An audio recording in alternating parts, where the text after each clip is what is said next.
আমি বিরোধী দলের নেতা বা রাজ্য বিজেপি সভাপতি হিসেবে কথা বলিনি। আমি বলেছি যে তারা সক্রিয়, আমাদের রাজ্যে সক্রিয় একটি শক্তি। তারা যখন কথা বলতে চান, আমি তো আমার নাটক কোনো দলের কথা বলে না, কোনো দলের বিশেষ কোনো রাজনীতির কথা বলে না। আমার নাটক নির্দলীয় কিন্তু অরাজনৈতিক নয়, অর্থাৎ লক্ষ্যবস্তু থাকে সাধারণ মানুষের কল্যাণ।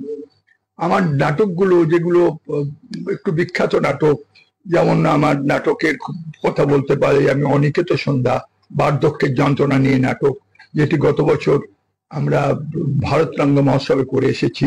তারপরে যে নাটকগুলো দুই হুজুর গপ্প, দায়বদ্ধ, তারপরে এই ইত্যাদি অজস্র নাটক, প্রায় 200টা নাটক নিয়ে আমি লিখেছি বয়সের কারণে।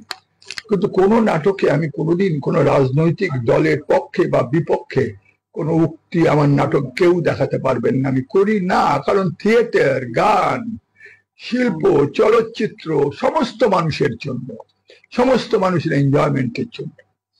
তার ফলে আমাকে বা আমার বিরুদ্ধে যদি কিছু বক্তব্য থাকে বলতেই পারেন একজন থিয়েটারের মানুষ হিসেবে।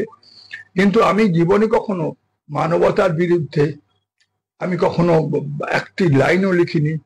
আমি সাম্প্রদায়িকতার পক্ষেও কোনো লাইন আমার নাটকে নেই।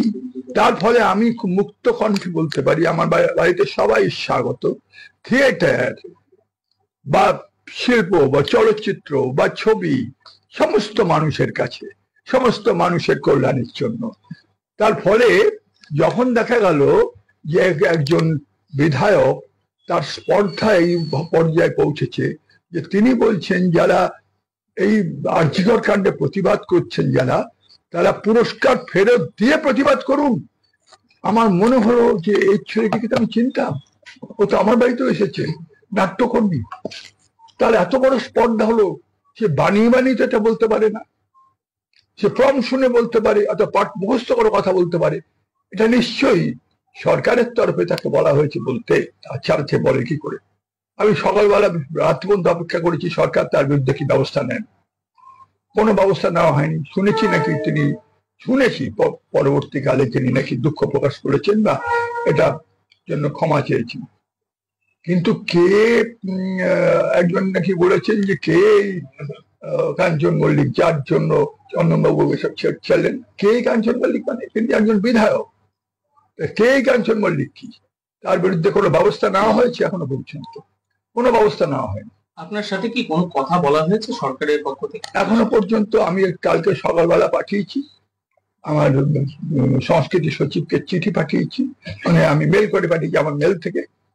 আমি আশা করেছিলাম 80 বছরের মানুষটি কিভাবে ফেরত দেবে সেটি আমাকে বলা হবে, কিন্তু এখনো পর্যন্ত রাজ্য সরকারের সংস্কৃতি সচিবের তরফ থেকে কোনো উত্তর আমি পাইনি।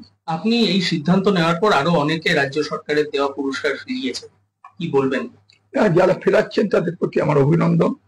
আমার মনে হয় যে যতক্ষণ না পর্যন্ত নির্যাতিতা, ধর্ষিতা এবং আমাদের বাংলার ইতিহাসে সবচেয়ে কলঙ্ক যে আমাদের স্বাস্থ্য ব্যবস্থা, আমার বাবা 40 বছর ডাক্তারি করেছেন, তারপরে ডাক্তারদের প্রতি আমার একটা অন্য ভালোবাসা আছে, অন্য মোহ আছে।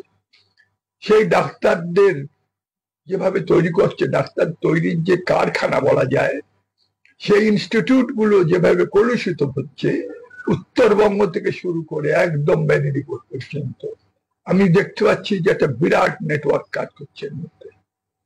আমি চাইছি যে ডাক্তাররা আগামী দিন আমার নাতি নাতনিকে দেখবে, তারা যেন সত্যিকারের ডাক্তার। আমি আতঙ্কিত হচ্ছি ভবিষ্যতে।